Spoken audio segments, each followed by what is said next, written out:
Il y a deux récits de pêche miraculeuse, l'un au début de la vie publique de Jésus, Luc 5, et l'autre à la fin de l'évangile de Saint Jean, chapitre 21. En Saint Luc, Jésus se sert de ce miracle pour annoncer aux disciples qu'il les envoie aux hommes qu'il choisit.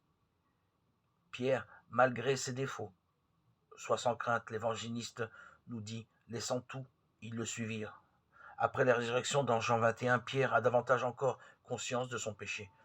Le triple reniement est un souvenir terrible pour lui. Le Christ renouvelle le miracle, rappelant aux apôtres le début de leur mission.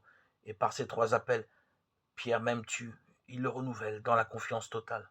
Ainsi, Dieu se sert de nous, pécheurs. Il appelle chacun, en particulier, quel que soit notre état de vie, dans tous les lieux de vie, à le suivre, se conformant à son image, pour attirer les hommes à lui. Soyons sans crainte.